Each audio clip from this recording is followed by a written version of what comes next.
रोशनी को देखते ही भागता है। जिधर रोशनी मिलेगी, ट्यूबलाइट दिखेगी तो ट्यूबलाइट की तरफ जाकर के ढूं करके उस पर जो है मंडराता रहेगा। उसमें आनंद ढूंढने का प्रयास करता है, उसमें आनंद ढूंढने का प्रयास करता है। और जिस विषय में आनंद ढूंढने का प्रयास कर रहा है, अल्टीमेटली क्या हुआ, उसने उसका क्या करवाया, नाश करवा दिया। तो पतंगे का नाश किस विषय के कारण हुआ, दृश्य के कारण। वो रोशनी की तरफ भागता है और वही रोशनी उसको बर्बाद कर देती है। कान का विषय है सुनना। जो हिरण होता है, हिरण में तो बहुत तेज गति से भागता है, उसको ऐसे जीते ही तो पकड़ना बड़ा मुश्किल कार्य है, कोई पकड़ नहीं सकता है। दूर से मार के शिकार करने में अलग बात है, लेकिन कोई इसको सोचे कि मैं जीते जी पकड़ लूं, उसको नहीं पकड़ सकता है, बड़ा तेज भागता है।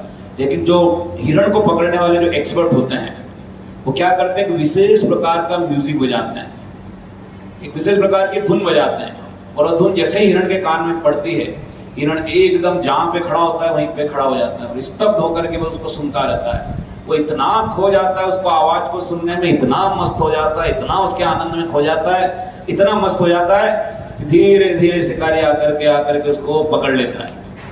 किसने बर्बाद किया उसको, उसकी इंद्री ने, उसकी श्रवण इंद्री ने बर्बाद किया। पतंगे को किसने बर्बाद किया, उसकी दर्शन इंद्री ने बर्बाद किया है। तीसरी इंद्री जो होती है हमारी जिह्वा, खाने वाली इंद्री। मछली जो होती है, मछली कभी भूख से नहीं मरती। मछली कैसे मरती है, ज्यादा खाने से। मछली को पता ही नहीं चलता है कि मुझे कितना खाना है, उसको दाना डालते रहो, खाती रहेगी खाती रहेगी खाती रहेगी। मछली को पकड़ा भी कैसे जाता है, कांटे के ऊपर क्या लगाया जाता है, खाना ही लगाया जाता है, फिर उसको दाना लगाया जाएगा, खाना लगाया जाएगा और फिर उसको डाला जाएगा।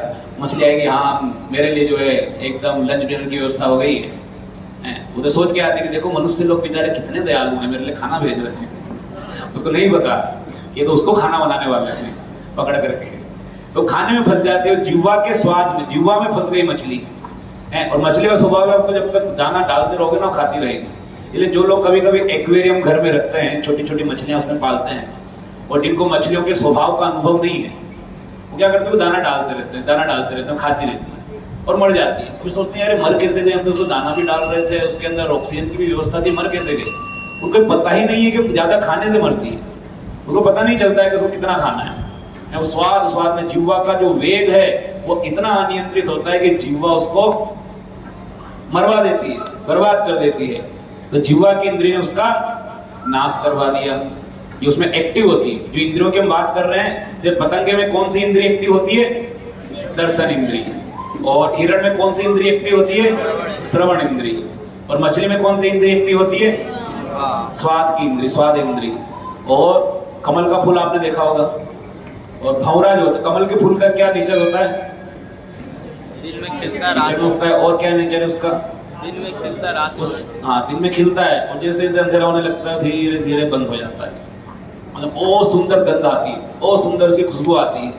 तो जो भंवरे होते हैं, जो कमल पे मंडराने वाले भंवरे जो होते हैं, उन भंवरों का क्या स्वभाव होता है, जैसे ही कमल खिलता है तो एकदम खुश हो जाता है भंवरा। मैं यहीं पे मेरा घर संसार बचाऊंगा, यहीं मेरे बच्चे बीवी को ला करके यहीं रखूंगा। आहा कितनी अच्छी गंध है, कितनी अच्छी सुगंध है, यहीं पे हम जो है एक छोटा सा घर बनाएंगे। ऐसे करके गाने गाता है ढूं करके जो है अपने परिवार के साथ वही कमल पे मंडराता रहेगा, उसी में मंडराता रहेगा। और गंध इसको उतनी आकर्षित करती है, इतनी आकर्षित करती है कि कहीं जाता नहीं इसमें उठ करके। अभी जैसे जैसे शाम होने लगती है, कमल धीरे धीरे जो है अपनी पंखुड़ियों को समेटने लगता है, तब भी उसमें इतनी बुद्धि नहीं आती उड़ के चला जाऊं। हो सकता है कि अच्छा है हमारे घर के गेट बंद हो रहे हैं, अभी हम घर के अंदर ही रहेंगे, अभी हम सुरक्षित हैं, अभी हम घर के अंदर बंद रहेंगे। धीरे धीरे धीरे धीरे उसी के अंदर श्वास ही नहीं आती, उसी के अंदर दब करके भंवरा मर जाता है। तो भंवरे को किसने फंसाया, उसकी घ्राणेन्द्रिय, हिंदी में बोलते हैं घ्राणेन्द्रिय, है ना। तो घ्राणेन्द्रिय जो है, सूंघने की जो क्षमता है, उसको उसने फंसा दिया भंवरे को। और पांचवा होता है स्पर्श इंद्रिय, हमारी जो त्वचा है। हाथी होता है जंगली हाथी, जंगली हाथी को कैसे पकड़ा जाता है, जिंदा कैसे पकड़ा जाता है। आजकल तो इजी है पकड़ना, आजकल तो क्या बेहोशी का इंजेक्शन दूर से फेंक देंगे, आजकल टेक्नोलॉजी डेवलप हो गई है। तो आजकल तो पकड़ना है तो दूर से जो है उसको एक इंजेक्शन जो है सीधा उसके ऊपर जो लगा देते हैं दूर से, तो बेहोश हो जाता है। पहले के समय कैसे पकड़ा जाता था हाथी को? हाथी को फंसाया जाता था स्पर्श इंद्रिय। पहले एक हथनी को लाया जाता था और हथनी को उससे लगभग जो है आधा किलोमीटर दूर खड़ा कर दिया जाता था और बीच में एक बड़ा गड्ढा बना दिया जाता था और बड़े गड्ढे में ऊपर से जो है घास फूस वगैरह ऐसे ढक दिया जाता था कि पता नहीं चले कि गड्ढा है कि जमीन है। अब हथनी को देख करके इधर से हाथी को जैसे ही हथनी दिखाई देती थी उसका स्पर्श सुख प्राप्त करने के लिए बड़ा मजा आएगा, इतना मैं हथनी को स्पर्श करूंगा, है ना। तो ये सोच करके हाथी भागता है हथनी की तरफ और जैसे ही भागता है रास्ते में क्या है, गड्ढा है। तो भयंकर गड्ढे में हाथी गिर जाता है। गिर करके और जब गिर जाता है उसके बाद उसे गिरने में उसको क्रोध आता है, भयंकर उसको गुस्सा आता है। तो गुस्सा आता है तो ऐसी स्थिति में उसको बाहर तो नहीं निकाल सकते, गुस्सा आता है तो भयंकर, क्योंकि उसको उसका सुख प्राप्त करने से उसकी इंद्रियों को जो तुष्ट होने से रोक लिया तो भयंकर गुस्सा आता है। कुछ लोगों को बताया गया, मैं बताऊंगा। उसको क्या किया जाता है, फिर वो कई दिनों तक खाना ही नहीं दिया जाता। उसको 1 महीने 2 महीने तक खाना नहीं देते, वो एकदम ऐसा हो जाता है, बिल्कुल लाचार हो जाता है और अल्टीमेटली जैसे खाने की कोई भीख मांगता है ना, जब उसकी ये स्थिति हो जाती है तब जाके जो उसका गुस्सा शांत हो जाता है। तो केवल सूंड ऊपर करता है, मुंह खोलता है कि कोई मुझे खाना दे दे, खाना दे दे। ऐसी स्थिति में फिर उसको पालने वाला जो महावत रहता है वो खाना देना स्टार्ट करता है। 1 दिन देगा, 2 दिन देगा, 10-15 दिन उसको वही खाना खिलाता है। तब हाथी को कंफर्म हो जाता है कि यही मेरा शुभ चिंतक है, ये मुझे खाने को दे रहा है। तब जाकर उसको बाहर निकालते हैं, फिर वो उसी को मालिक मानने लगता है। अन्यथा सोचिए इतना भारी भरकम शक्तिशाली हाथी को नियंत्रित कोई कर सकता है क्या? वो किस चक्कर में फंस गया, स्पर्श इंद्रिय के चक्कर में फंस गया। तो इन 5 प्रकार के जीवों में तो ये एक इंद्रिय ही एक्टिवेट थी। तो एक इंद्रिय एक्टिवेट थी, उसने उनका नाश करा दिया। और हम प्रकार के जीवों में तो ये ऊपर जो है ना 5 इंद्रियां फिट है, 5 सॉकेट में सारे फिट की गई, इधर सॉकेट में, इधर कान आंख नाक सब फिट किया गया है। अरे 5 इंद्रियां भयंकर एक्टिवेट रहती हैं, हमेशा एक्टिवेट रहती हैं। तो बड़ी आसानी से हमको जो है हमारे लक्ष्य से ये भटका देती है, बड़ी आसानी से अपने लक्ष्य से भटक जाते हैं। किस कारण से? इंद्रिय विषयों में फंसने के कारण। तो भगवान अर्जुन को बता रहे हैं कि कोई इंद्रियों के विषयों का जब चिंतन करता रहता है, मेडिटेशन करता रहता है विषयों के बारे में, अलग अलग जो विषय हैं उनके बारे में जब मेडिटेशन करेगा तो फिर उसकी क्या इच्छा होगी, ये चीज मुझे मिल जाए, ये मुझे मिल जाए, ये मुझे मिल जाए। मेडिटेशन करते करते उसे प्राप्त करने की इच्छा उत्पन्न होगी, उसका संग करने की इच्छा उत्पन्न होगी। या अगर अच्छी संगति में नहीं है तो ऑटोमेटिकली हमें जो है कि बुरी वस्तुएं या बुरे विषयों को प्राप्त करने की इच्छा उत्पन्न होगी। और इच्छा उत्पन्न हो रही है बहुत ज्यादा, तो इच्छा उत्पन्न होगी, उसके बाद क्या होगा, संगात संजायते काम, संग करने की इच्छा उत्पन्न हुई, उससे फिर वस्तु को पाने की इच्छा और अधिक बढ़ जाएगी, लालसा बढ़ जाएगी, कुछ भी हो जाए मुझे प्राप्त करना है, मुझे प्राप्त करना है। और फिर जो वस्तु प्राप्त नहीं होगी, कामात क्रोध अभिजायते, वो वस्तु अगर प्राप्त नहीं हुई तो फिर क्या होगा, क्रोध बढ़ेगा। स्वाभाविक है, अगर आपको आपकी मनपसंद वस्तु प्राप्त नहीं तो क्या होगा, क्रोध आएगा, स्वाभाविक है, क्रोध आता है। और सिंपल क्रोध आ जाए तो कोई बात नहीं, क्रोध की भी एक टेक्नोलॉजी होती है। क्रोध की टेक्नोलॉजी क्या होती है? क्रोध सबसे पहले कहाँ आता है? क्रोध का प्रदर्शन सबसे पहले होता है आंखों में, एकदम आंखें एकदम लाल होने लगेगी, बिल्कुल, है ना, एकदम बड़ी बड़ी हो जाएंगी, लाल आंखें होने लगेंगी। और जब क्रोध बढ़ेगा तो श्वास की गति तेज होने लगी, देख लूंगा जरूर, ऐसा ऐसा जो श्वास की गति तेज होएगी। और जब गुस्सा बढ़ेगा कान लाल हो जाएंगे, और जब गुस्सा बढ़ेगा तो फिर और थोड़ा जो है और सिर लाल हो जाता है, फिर गुस्सा थोड़ा नीचे बढ़ता है, फिर नाक से नीचे बढ़ करके गुस्सा जो है जिह्वा पे आ जाता है। फिर अब क्या चलने लगता है, उसकी जुबान भी चलने लगती है, फिर गाली गलौज करेगा, आप शब्द बोलेगा। फिर अगर अभी भी गुस्सा कंट्रोल नहीं हुआ और बढ़ता गया तो और नीचे उतर करके फिर हाथ में आया है, फिर हाथ भी चलने लगेंगे उसके। फिर और अगर गुस्सा बढ़ा फिर भी कंट्रोल नहीं हो तो लातों में भी आ जाएगा, लात हाथ में सब चलने लगेंगे गुस्से में। फिर बाद में जाके अर्थिंग हो जाएगा, लात हाथ चलेंगे, सामने से भी लात हाथ चलेंगे, अर्थिंग हो जाएगा, फिर गुस्सा समाप्त हो जाएगा। तो जब इच्छा पूरी नहीं होती तो व्यक्ति को क्या आता है, क्रोध आता है। और जब क्रोध आता है, भयंकर क्रोध आता है, तो उस वस्तु को प्राप्त करने की इच्छा और अधिक बढ़ जाती है, उससे सम्मोह बढ़ जाता है, उसे अटैचमेंट हो जाता है। अब तो कुछ भी हो, ये मुझे चाहिए ही चाहिए। क्रोधाद भवति सम्मोह, क्रोध बढ़ने से आगे होता है सम्मोह बढ़ जाता है, अटैचमेंट बढ़ जाता है। और बहुत ज्यादा अटैचमेंट अगर आपका किसी वस्तु से बढ़ जाएगा तो उसका अगला सिम्टम क्या है, सम्मोहात स्मृति विभ्रमा, आपकी मेमोरी पावर लॉस हो जाएगी, खत्म, मेमोरी पावर खत्म। मेमोरी पावर खत्म तो पढ़ाई तो गई। तो जब हम स्टूडेंट लाइफ में आते हैं, स्टूडेंट लाइफ में किसी भी वस्तु से या किसी भी व्यक्ति से आकर के अगर अटैच्ड हो जाते हैं, सम्मोहित हो जाते हैं, बहुत ज्यादा मोह किसी से कर लेते हैं, तो उसका अगला सिम्टम होगा कि आपकी जो है स्मृति समाप्त हो जाएगी, आपकी मेमोरी पावर समाप्त हो जाएगी। आप ये नहीं समझ पाएंगे कि मैं किस लिए आया था और यहाँ आकर के क्या कर रहा हूँ। आया था पढ़ाई करने के लिए, करने कुछ और कार्य लग गया। ऐसे बुद्धि काम नहीं करेगी। स्मृति नष्ट होने से बुद्धि का नाश होता है, और बुद्धि के नाश होने से क्या हो जाता है? पूरा पतन हो जाता है। तो व्यक्ति के पतन की शुरुआत कहां से हुई? स्टार्टिंग पॉइंट क्या था? मेडिटेशन। किसमें मेडिटेशन किया? इंद्रियों के विषयों पे मेडिटेशन किया। हमारी जो इंद्रिय सबसे ज्यादा एक्टिवेट है, उस इंद्रिय से संबंधित विषय पे हम मेडिटेट करने लगते हैं। जो भी हमारी प्रॉब्लम होती है उससे समय मेडिटेशन करते रहते हैं। सोचते तो ये है इसके द्वारा मुझे आनंद मिलेगा, आनंद मिलेगा, एक बार आनंद मिल जाए फिर अच्छे से पढ़ाई कर लूंगा, एक बार एक काम कर लेता हूँ और अच्छे से पढ़ाई कर लूंगा। सोचते तो ये है, हाँ ठीक है, छोटा सा एक वीडियो है देख लेता हूँ फिर अच्छे से पढ़ाई कर लूंगा, और वीडियो देखने के बाद फिर और कुछ मेडिटेशन चलने लग जाता है। सोचते तो एक बार जाकर के खा करके आ जाता हूँ फिर अच्छे से पढ़ाई कर लूंगा। अभी खाने में पता चले कि 2-3 घंटे उधर ही दोस्तों के साथ निकल जाते हैं। तो कहने का तात्पर्य कि सारे पतन की शुरुआत या उद्देश्य से हमारे भटकने की शुरुआत कहां से होती है? ध्यायतो विषयान पुंस, इंद्रिय विषयों का चिंतन करने से प्रारंभ होता है। तो अगर हम चाहते हैं कि हमें क्रोध भी नहीं आए, हम चाहते हैं कि अनावश्यक इच्छाओं से भी बच जाएं, तो कहां पे कंट्रोल करना पड़ेगा? हमें कंट्रोलिंग पॉइंट, बैरियर कहां पे लगाना पड़ेगा? मेडिटेशन पे। मेडिटेशन पे हमें बैरियर लगाना पड़ेगा। जो वेव चलते हैं, जो फिजिक्स में पढ़ते होंगे, उसमें क्या होता है? ब्रेकिंग पॉइंट, एक ब्रेकिंग पॉइंट आता है, तो वो ब्रेक लगाने पड़ेंगे कहीं पे। ब्रेक कहाँ लगाने पड़ेंगे? मेडिटेशन पे ब्रेक लगाने पड़ेंगे। कुछ दिख जाए कोई दिक्कत नहीं, कुछ खा लिए तो उधर दिख गया, लेकिन उसका मेडिटेशन नहीं होना चाहिए। और मेडिटेशन कब नहीं होगा? किस स्थिति में ऐसा होगा कि आपको उन विषयों का मेडिटेशन नहीं हो? ऐसा कब हो सकता है?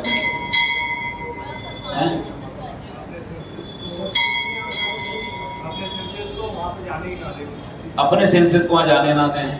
Very good. और उस चीज से लोभ ना रहे। और क्या बता रहे थे? फोकस रहे किसी एक पे तो बातें भटकेंगे। क्या फोकस रहे अगर एक पे तो बातें नहीं भटकेंगे। फोकस रहे पढ़ाई पे रहेगा। फोकस एक जगह रहेगा तो एक दो नहीं जाएंगे। Very good. और कोई उत्तर? भगवान का चिंतन करेंगे। Very good. और कोई उत्तर? किसी भी चीज में मेडिटेट क्यों करते हैं? क्योंकि हमें लगता है कि उस चीज में मेडिटेट करने से हमें आनंद प्राप्त होगा, इसलिए सोचते हैं ना। बैठे बैठे ख्याली पुलाव पकाते रहते हैं, कुछ ना मन में सोचते रहते हैं। ये सोच के सोचते हैं ना, उसमें आनंद आता है। अगर हमारे पास कोई उच्च उद्देश्य होगा सोचने का, अगर उच्च उद्देश्य हमारे पास कुछ सोचने का होगा, तो ऑटोमेटिकली जो निम्न चीजें है ना, जब उद्देश्य हमारा क्लियर है, भगवान गीता में बताते हैं व्यवसायित्मिका बुद्धि एका एक कुरु नंदना, कि हे अर्जुन अपनी बुद्धि को जो है एक डायरेक्शन में चलाओ, मल्टी डायरेक्शनल मत रखो बुद्धि को। बुद्धि हमारे क्या होनी चाहिए? यूनिडायरेक्शनल होनी चाहिए। यूनिडायरेक्शनल अर्थात कि पढ़ने के लिए आए तो पढ़ाई की तरफ डायरेक्टेड हो, इधर उधर नहीं भागे। कि करने पढ़ाई आए हैं लेकिन बहुत सारे डायरेक्शन में चल रही है। अभी आया हूं तो चलो थोड़ा कमा भी लेता हूँ, एमपीएल पे टीम बना लेता हूँ, चलो थोड़ा जो है इधर उधर थोड़ा कुछ जो है इन्वेस्ट कर देता हूँ, पापा मम्मी का थोड़ा सहयोग कर लूंगा, थोड़ा 100-200 रुपए मैं भी कमा लूंगा, है ना। इधर उधर मल्टी डायरेक्शनल जब बुद्धि होने लग जाती है, उद्देश्य से पढ़ाई करना है, लेकिन यूनिडायरेक्शनल नहीं होकर के बुद्धि मल्टी डायरेक्शनल हो जाए, इधर उधर का ज्यादा सोचने लग जाए, यही आकर के उद्देश्य बना लें कि मेस पे अच्छा खाना मिलना चाहिए, भला करके जाऊंगा आने वाले बच्चों का, मैं कुछ बन के जाऊं नहीं बन के जाए, मेस वाले को जरूर सुधार करके जाऊंगा कि अच्छा खाना बना करके भेजे। उद्देश्य नहीं था, उद्देश्य पढ़ाई का था, लेकिन मल्टी डायरेक्शनल हो गई बुद्धि। मेस को भी सुधारना है, टीचर्स को भी सुधारना है, और जो अपने साथी लोग हैं उनका भी भला करना है, उनकी भी हेल्प करनी है, उनके विचारों के साथ घूमने के लिए कोई नहीं रहता, मुझे उनके साथ घूमने भी जाना है, थोड़ी समाज सेवा भी करनी है। बुद्धि को अगर सभी डायरेक्शन में विभाजित रखेंगे तो कभी उद्देश्य की प्राप्ति नहीं हो सकती।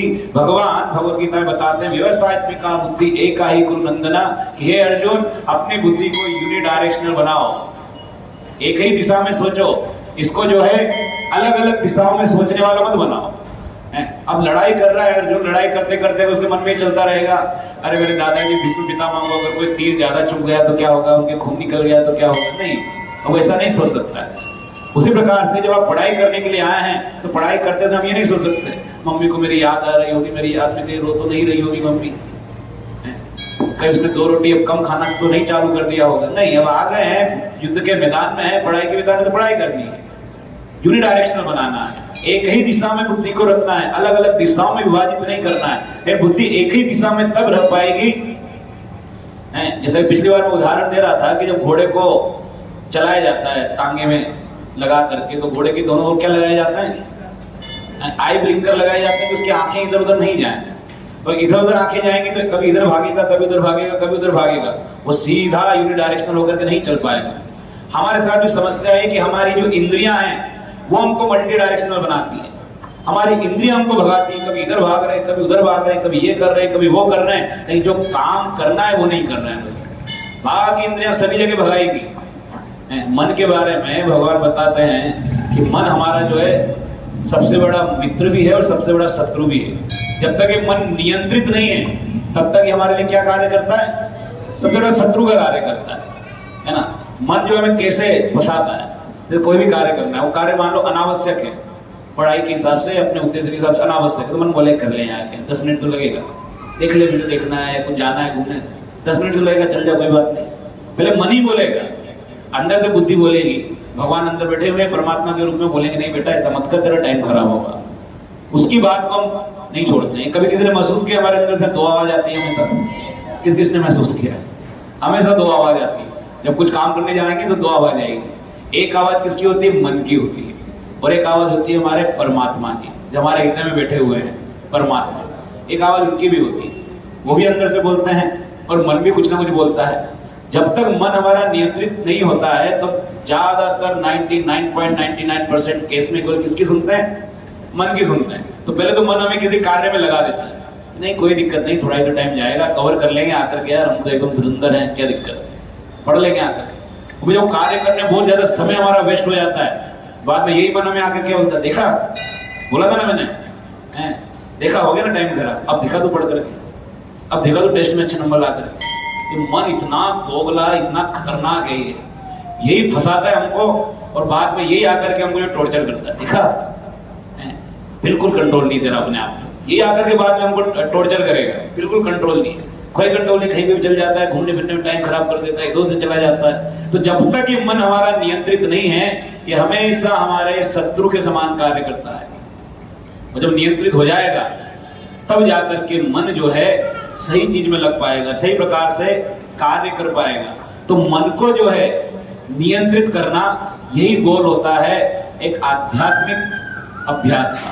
जब कुछ भी स्पिरिचुअल लाइफ जब हम फॉलो करते हैं, या कुछ भी भगवान से जुड़ने की किसी भी विधि का जब पालन करते हैं, उसका उद्देश्य क्या है, मन को नियंत्रित करना। मन नियंत्रित हो जाएगा तो आप फिर अपने आप सारे कार्य आपके यूनिडायरेक्शनल होने लगेंगे। और मन नियंत्रित कब होगा, जब इंद्रियों को आप विषयों से जाने की ओर रोकेंगे।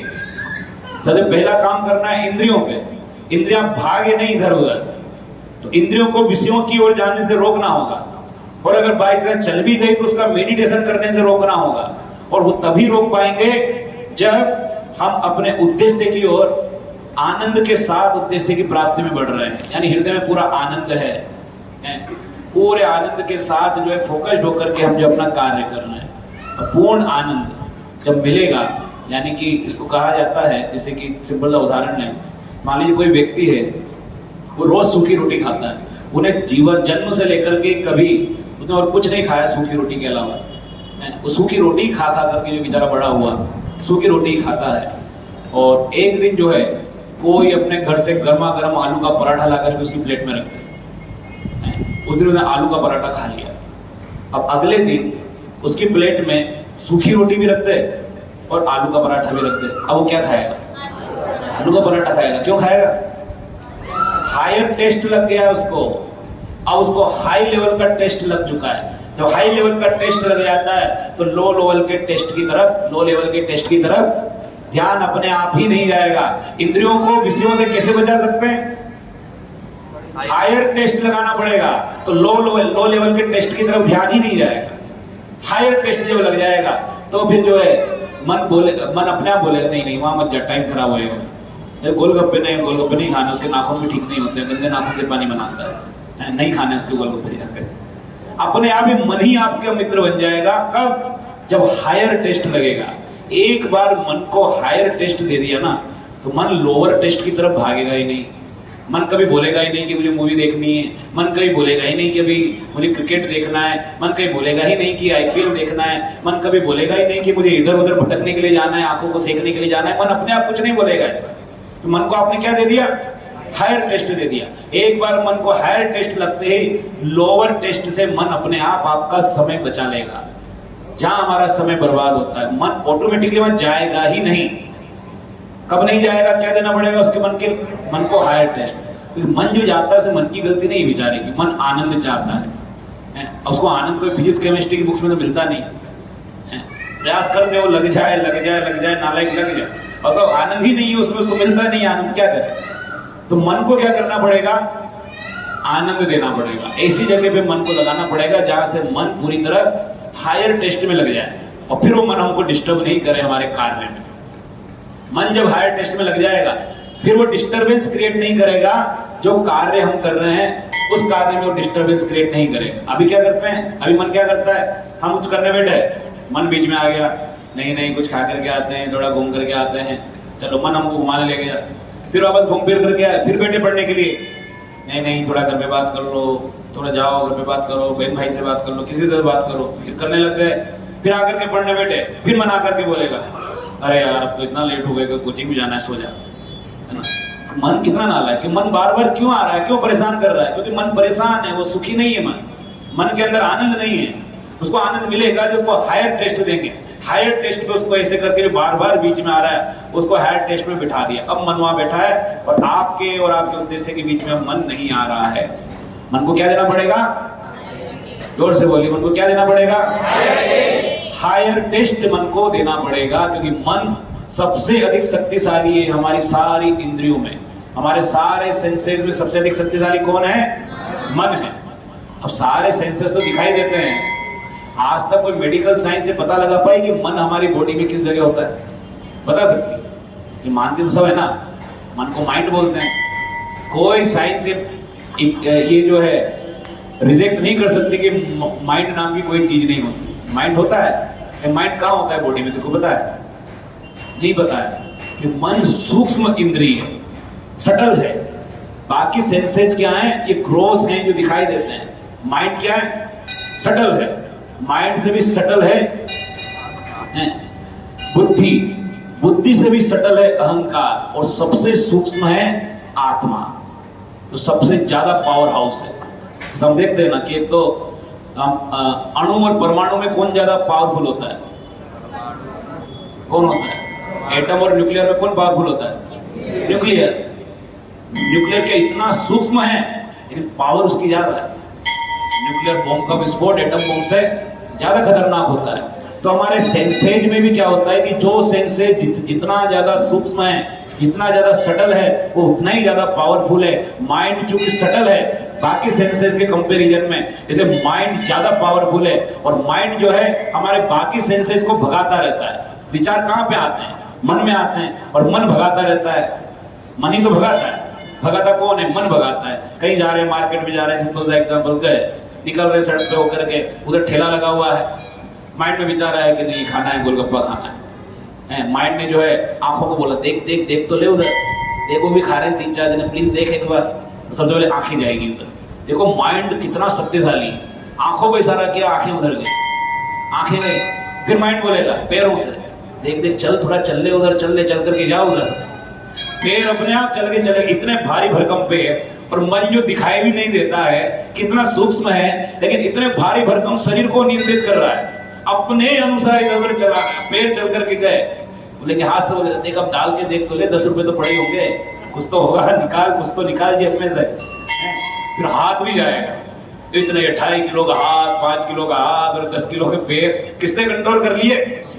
नहीं दिखने वाले मन ने कंट्रोल कर लिया। आप सोचो कितनी शक्ति है मन की। गए नाक आराम से सूंघने में लगे, कितना अच्छा सुगंध आ रहा है। आलू टिकिया का, भुजिया का, जो भी होता है सारे इंद्रियों को किसने लगा दिया? मन ने लगा दिया। मन इंद्रियों को क्या करता है? गुलाम बना करके रखता है। भगवत गीता में बड़ा सुंदर एक चित्र दिया हुआ है आगे, इस चित्र को आप देखोगे, ये हमारा जो शरीर है ना, एक रथ के समान है। जैसे रथ होता है, एक रथ के समान हमारा एक शरीर है। रथ में मान लीजिए 5 घोड़े लगे हुए हैं, तो 5 घोड़े किसको निरूपित करते हैं? हमारी 5 इंद्रियों को। और इस घोड़े की जो लगाम है, ये लगाम किसको निरूपित करती है? मन को। ये लगाम क्या है? मन। तो घोड़े किसके द्वारा नियंत्रित हैं? मन के द्वारा। ये लगाम को पकड़ने वाला जो है ये व्यक्ति, इस लगाम को कौन पकड़ के रखता है? मन को कौन कंट्रोल कर सकता है? बुद्धि। ये जो सारथी है जिसने लगाम पकड़ी हुई है, क्या है? बुद्धि है।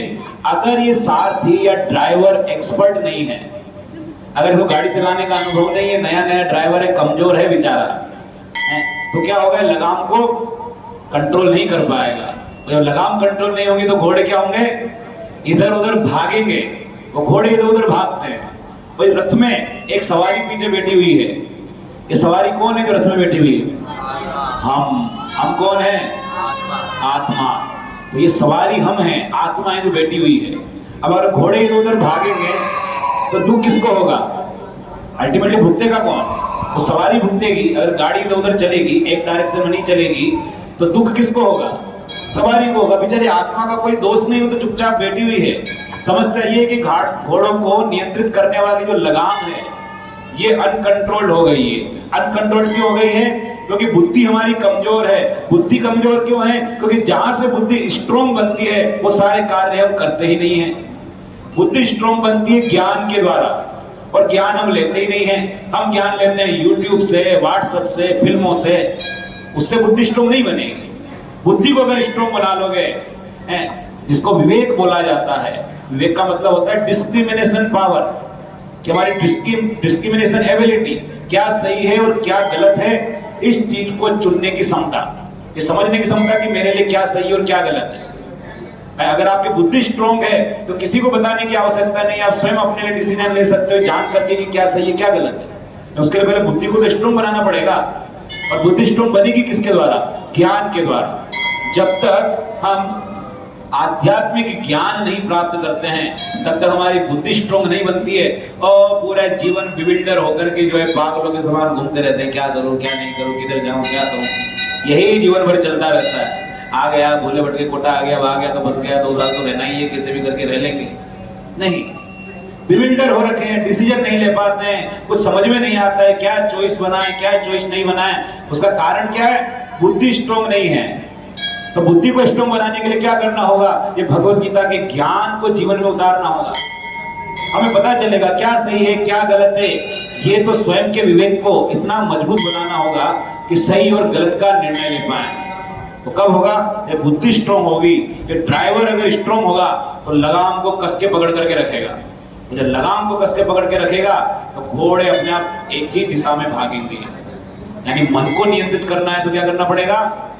बुद्धि को भी स्ट्रोंग बनाना पड़ेगा। बुद्धि जब स्ट्रोंग बनेगी तो मन को जो है कस के पकड़ेगी है। तो यह बुद्धि स्ट्रोंग बनती है, अर्थात कि बुद्धि ज्ञान में होती है। तो ज्ञान प्राप्त करने का अर्थ है कि ये समझना कि मन को नियंत्रित करने के लिए क्या करना है, उसको हायर टेस्ट देना है। बुद्धि नहीं समझ में आ गया, अगर एक बार बुद्धि को एक बात समझ में आ गई कि मन को नियंत्रित करना है तो क्या देना है, उसको हायर टेस्ट देना है। हायर टेस्ट का अर्थ है कि मन को आप कुछ भी टेस्ट दे दो संसार का, संसार के सारे कार्य करके देख लो, सब तरह के मजे करके देख लो, ऐसो आराम करके देख लो, मन कहीं नहीं लग सकता। क्यों नहीं लग सकता? तो भगवान श्री कृष्ण गीता में बताते हैं इंद्रियाणाम मनश्चायम, कि समस्त प्रकार की इंद्रियों में मैं मन हूं। तो मन जो है किसको निरूपित करता है? भगवान को निरूपित करता है। तो जो भगवान को निरूपित कर रहा है या जिसका संबंध भगवान से है वो कहां जाकर के संतुष्ट हो सकता है? केवल भगवान से जुड़ करके संतुष्ट हो सकता है। इसलिए संसार में अनेकों प्रकार के लोग हैं, अनेकों प्रकार के उदाहरण हैं जिन्होंने संसार में सभी प्रकार के कार्य करके देख लिए, लेकिन अंततः उन्हें आध्यात्मिक जीवन की शरण लेनी पड़ी। उन्हें आध्यात्मिकता में आना पड़ा, उन्हें भगवान से जुड़ना पड़ा, वहीं जाकर के उनको जो है सुकून मिला। कितने उदाहरण हम देख सकते हैं। कुछ उदाहरण मैं आप लोगों को बताऊंगा इसमें से पढ़ करके। रजनीकांत का नाम तो सबने सुना है ना? 80 साल की उम्र होगी और अभी भी जो 20 साल के हीरो की तरह एक और उसकी मूवी आने वाली है कुछ समय। अच्छा, आप लोग याद नहीं रखना है। तो रजनीकांत इतना फेमस है, सब कुछ है, पैसा भी है, लेकिन वो भी सुकून प्राप्त करने के लिए, शांति प्राप्त करने के लिए कहाँ जाता है? ऋषिकेश जाता है। ऋषिकेश में एक विशेष कोई आश्रम है, कोई मठ है, वहां जाकर के महीनों महीने बिताता है, वहां जाकर के मेडिटेशन करता है। कितने ही उदाहरण हम देखेंगे, कुछ उदाहरण मैं बताता हूँ आप लोगों को, जिन उदाहरणों के बारे में तो अब हमारे पास प्रोजेक्टर की सुविधा नहीं है, अदरवाइज पीपीटी में आपको पीपीटी में दिखा था। कितने उदाहरण हैं जिनको हम अपना आइडियल मान करके जीवन में आगे बढ़ना चाहते हैं और उन्हें भगवान से जुड़ करके ये हरे कृष्ण महामंत्र का जप करके जिन्हें लाभ प्राप्त हुआ। ऐसे कई उदाहरण हम देखते हैं, कई उदाहरण हमारे सामने हैं।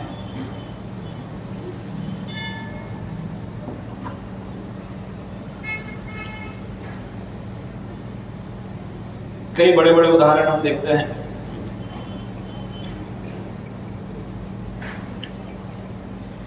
ये आप लोगों को समझ में नहीं आएगा मैंने पीपीटी के। कई ऐसे व्यक्ति हुए, ब्रूस ग्रीनबर्ग, डॉक्टर डोनाल्ड आर्टर, और जो है बॉम्बे के बड़े बड़े बिजनेसमैन है, मफतलाल करके बहुत बड़े बिजनेसमैन है बॉम्बे के हैं, या जो है कार बनाने की बड़ी कंपनियों में देखिए फोर्ड कंपनी के मालिक का नाम है अल्फ्रेड फोर्ड। लेकिन अल्फ्रेड फोर्ड भी जो ऐसे धोती कुर्ता पहन के घूमते हैं, पता वैसे धोती कुर्ता पहन के घूमते हैं। इतना बड़ा व्यक्ति चकाचक 10,000, 1 लाख, 2 लाख का सूट पहन सकता है, लेकिन धोती कुर्ता पहनने में आनंद आ रहा है। और रोज हरे कृष्ण महामंत्र का जप करता है और बताता है कि जप करने से ही वास्तव में, सुबह सुबह जब मैं चैंटिंग करके निकलता हूँ अपने काम से पहले, इससे मुझे जो है पूरी एम्पावरमेंट मिलती है। ये मुझे पावर देता है मेरे मन को एक ही जगह फोकस करने के लिए। बड़े बड़े कितने उदाहरण हैं, मेरा पीपीटी है, इसमें कई उदाहरण ऐसे बड़े बड़े लोगों के जो इस नाम की शक्ति को, भगवान के नाम जप की शक्ति को अनुभव किए हुए हैं। तो मन केवल लग सकता है, भगवान से जुड़ करके केवल नियंत्रित हो सकता है। और जब ये नियंत्रित हो जाएगा तब फिर ये आपके उद्देश्य के बीच में नहीं आएगा। आप यूनिडायरेक्शनल होकर के, फोकस्ड होकर के अपना कार्य कर पाएंगे। लेकिन कुछ उसके लिए प्रयास तो करना पड़ेगा ना, प्रयास करना पड़ेगा। बिना प्रयास के कुछ नहीं होता है। किसी न किसी विधि को तो अपनाना ही पड़ेगा। जैसे कि आपको जो है सिलेक्शन के लिए प्रयास कर रहे हो तो उसके लिए कुछ विधि अपना ही ना, अपने प्रोसेस अपना है कि रोज मुझे 6 घंटे की जाके कोचिंग में क्लास लेनी है। और प्रयास कर रहे हो कि मैं कोचिंग क्लास लूंगा, उसके बाद आकर के रिवीजन करूंगा, रोज उसका जो है जो क्वेश्चन आंसर होंगे सोल्व करूंगा, टेस्ट सीरीज दूंगा, प्रयास करूंगा। अभ्यास करते रहने से सफलता मिलेगी। उसी प्रकार ये मन जो इतना ज्यादा शक्तिशाली है, उसको नियंत्रित करने के लिए कोई बिना प्रयास के नियंत्रित थोड़ी ना हो जाएगा। एक दिन आकर के बैठ गए, मेरे से सुन लिया, बड़ा अच्छा लगा, लेकिन इससे नियंत्रित थोड़ी ना हो जाएगा। Regular day to day life में कुछ ना कुछ तो प्रयास करना पड़ेगा। कुछ तो प्रयास करें। प्रयास करने में जोर आता है। समस्या क्या है? जब भी किसी वस्तु के लिए प्रयास करेंगे तो क्या होगा? मेहनत होगी, कठिनाई होगी, और उस कठिनाई से और मेहनत से घबराते हैं। समस्या ये है। प्रयास करेंगे तो मन भी नियंत्रित होगा, प्रयास करेंगे तो हमारा उद्देश्य भी प्राप्त होगा। एक प्रयास तो करें, हम प्रयास ही नहीं करना चाहते। तो मन को नियंत्रित करने के लिए और कोई प्रयास नहीं करना है। रोज केवल 8 मिनट 10 मिनट निकालिए। हमारे लिए और तो संभव नहीं कि हम योग करें, प्राणायाम करें, कि कहीं जो है वो ध्यान साधना समाधि कुछ करें, संभव नहीं है हमारी लाइफ में। आज की प्रैक्टिकल लाइफ में सब संभव नहीं है। हम लोग इतना तो संभव है कि हम एक स्थान पर बैठ करके, कहीं पर भी एक स्थान पर बैठ जाएं, अपने कमरे में बैठ जाएंगे, गार्डन में बैठ जाएंगे, आसपास जो भी है, बैठ करके 8 मिनट 10 मिनट, ज्यादा कुछ नहीं, 10 मिनट बैठ करके केवल भगवान के नाम का जप करें। और ज्यादा कुछ नहीं करें, केवल भगवान के नाम का जप करना है। तो भगवान के नाम का जप करने से क्या फायदा होता है?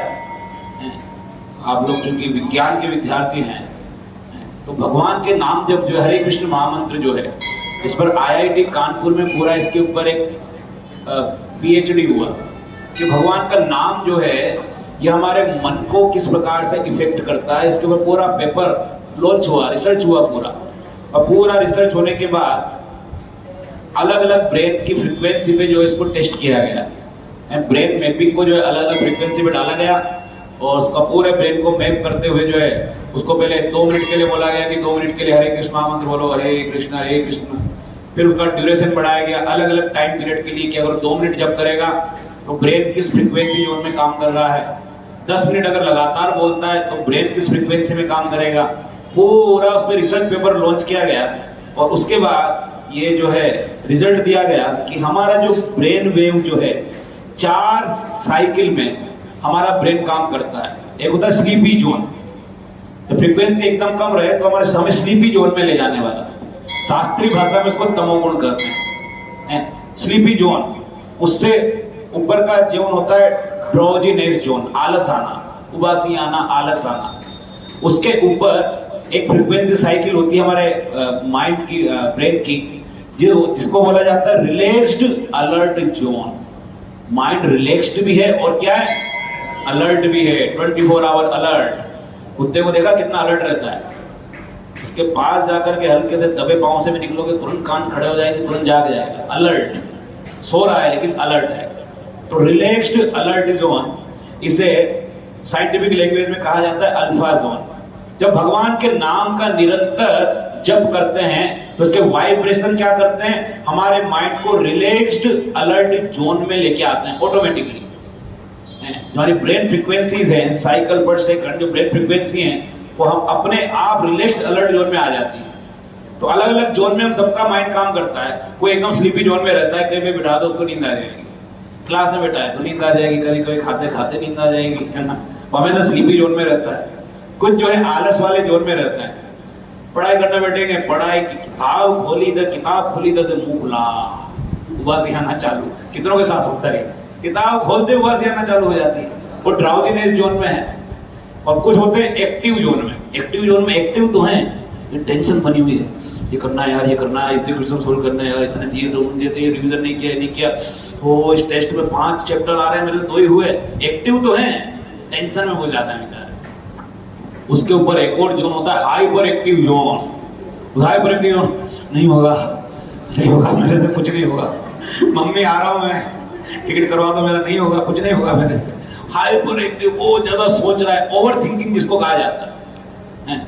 कुछ बच्चों ने बताई ये समस्या कि हमारी ओवर थिंकिंग की बहुत ज्यादा प्रॉब्लम है। ओवर थिंकिंग, सोचे जा रहे हैं, सोचे ऐसा होगा, वैसा नहीं होगा, ऐसा होगा तो क्या होगा, नहीं हुआ तो आगे क्या होगा, 2 साल बाद क्या होगा, 3 साल बाद क्या होगा, हटाओ यार, मुझसे कुछ होगा ही नहीं, जीवन ही मेरा बेकार है। सोचते सोचते एकदम इतना हाइपर एक्टिव, पता नहीं कौन सी ही दुनिया में चला जाता है, सोचते सोचते। तो अलग अलग जोन में हमारे जो है ब्रेन फ्रीक्वेंसीज काम करती है। मंत्रा मेडिटेशन क्या करता है, ये भगवान का नाम क्या करता है, हमारे माइंड को रिलैक्स्ड अलर्ट जोन में लेकर के आता है। ऑटोमेटिकली वाइब्रेशन है, ये कोई साधारण नाम नहीं है। जब बोलते हैं हरे कृष्ण कृष्ण कृष्ण हरे हरे, हरे राम राम राम हरे हरे, भगवान के जो नाम है, इसका वाइब्रेशन हमें अपने आप हमारे माइंड को जो है रिलैक्स्ड करता है और अलर्ट रखता है अपने उद्देश्य के प्रति, ऑटोमेटिकली होता है। और कुछ शब्द बोल के देख लीजिए, उससे इतना शांति नहीं मिलेगा। आपको सोचे कि इसमें क्या है प्रभु, ये नाम ही तो है, कुछ भी नाम बोल लेंगे, पेप्सी बोलेंगे, Pepsi Coca Cola, Pepsi Coca Cola, Pepsi Coca Cola, उसमें वो भी करके देख लीजिए। कोई ये सोचेंगे तो केवल शब्दों का केवल एक टंग ट्विस्टर है, तो कोई दूसरा शब्द बोल के देख लेते हैं। तो प्रैक्टिकल करके देख लीजिए, आप भी अपना कुछ पेपर लॉन्च कर देना, फिर रिसर्च करा, है ना, करके देख लीजिए कि मैं रोज माला लेकर के रोज बोलूंगा Pepsi Coca Cola, Pepsi Coca Cola 108 बार रोज एक माला करूंगा। या कोई और पसंद है तो कुछ और बोल दीजिए, समोसा सैंडविच कचौरी, समोसा सैंडविच कचौरी, कुछ भी बोल लीजिए, कोई भी शब्द बोल लीजिए।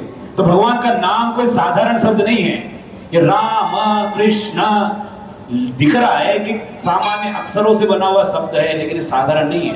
ये भगवान का नाम लेने मात्र से जो है हमारे काम बन जाते हैं। काम कैसे बनते हैं? क्योंकि हमारा मन रिलैक्स हो जाता है, और जिसका मन रिलैक्स हो गया वो एकदम आनंद के साथ अपने उद्देश्य के प्रति फोकस्ड होकर के एकदम ईमानदारी के साथ मेहनत करता है। जब मेहनत करोगे तो फल तो मिलेगा ही, है ना। भगवान आपको कर्म करने में सहायता कर सकते हैं। भगवान आपके लिए कर्म नहीं करेंगे। भगवान ने अर्जुन के लिए कर्म नहीं किया, लेकिन अर्जुन को कर्म करने के लिए खड़ा कर दिया। उसके माइंड को इतना रिलैक्स्ड कर दिया उसके सारे प्रश्नों का उत्तर देकर के कि अर्जुन खुद रिलैक्स हो गया। और रिलैक्स होकर के उसने जो विध्वंस मचाया महाभारत के युद्ध में, वो विध्वंस आप भी मचा सकते हो आपके युद्ध में। आपका युद्ध का मैदान है एग्जाम हॉल में जाकर विध्वंस मचाना है। लेकिन अर्जुन के समान नहीं, जा करके जो ही बैठा है उसके थप्पड़े देने लगे जाओ, उसका पेपर मारने लगे जाओ, ऐसे विध्वंस नहीं मचाना है। विध्वंस मचाना है अपने पेन के द्वारा, ये मिल गई OMR सीट और ये इधर ओके, ये तो आता है मेरे को टिक, ये भी आता है, जल्दी फिलअप करो, ये भी आता है, ऐसे विध्वंस मचा करके आओ। तो कब होगा? जब माइंड कंट्रोल होगा। माइंड कंट्रोल करने के लिए उसे रिलैक्स करना पड़ेगा, और रिलैक्स करने के लिए मनत्रायति इति मंत्र, जो मन को नियंत्रित कर सके उसी विधि को मंत्र कहा जाता है। और हम हरे कृष्ण महामंत्र का कीर्तन करते हैं, इसीलिए करते हैं ताकि इसके द्वारा हमारा मन नियंत्रित हो। तो अभी हम सब बैठ करके जो है यही मंत्र मेडिटेशन करेंगे, अगले 8-10 मिनट भगवान के नाम का जप करेंगे। कोई प्रश्न है किसी का? किसी कोई प्रश्न है? मंत्र 108 बार ही क्यों करते हैं, ऐसा उन्होंने पूछा। अच्छा प्रश्न है। 108 बार इसलिए करते हैं क्योंकि जो पूरा जो अकॉर्डिंग टू हमारे स्क्रिप्चर, शास्त्रों के अनुसार जो पूरा जो ब्रह्मांड है, ये ब्रह्मांड 108 लेयर्स के द्वारा कवर्ड है। ये 108 अलग अलग लेयर्स हैं, और उन लेयर्स की मोटाई कितनी, चौड़ाई कितनी, इसका भी वर्णन पूरा शास्त्रों में आता है। ब्रह्मांड की कवरिंग, जैसे कि एयर हुआ, ईथर हुआ, फायर हुआ है, फिर उसमें जो है माइंड, ईगो, इंटेलिजेंस हुआ, ऐसे नाना प्रकार के जो है सटल मैटर, ग्रॉस मैटर से ब्रह्मांड कवर है। तो भगवान का हम नाम जब 108 बार लेते हैं, विद भाव से लेते हैं कि मैं 108 बार ले लिया, यानी कि 108 लेयर्स को चीर करके इस ब्रह्मांड के पार जो स्पिरिचुअल वर्ल्ड है, आध्यात्मिक जगत जो है, वहां पर वो नाम पहुंच गया है। और वहां पर जब नाम पहुंच गया है, यानी भगवान ने सुन लिया है, भगवान तो हमारे हृदय परमात्मा के रूप में बैठे ही हैं, तो वो फिर जो है हमारे मन को नियंत्रित करके हमें अपने कर्म में लगा लेते हैं। इस भाव से 108 बार किया जाता है। ये ऐसा आवश्यक नहीं कि 108 बार ही करना है, आपसे कम भी कर सकते हो, समय कम है तो, और ज्यादा है तो उससे ज्यादा भी कर सकते हो। ठीक है, और कोई प्रश्न किसी का?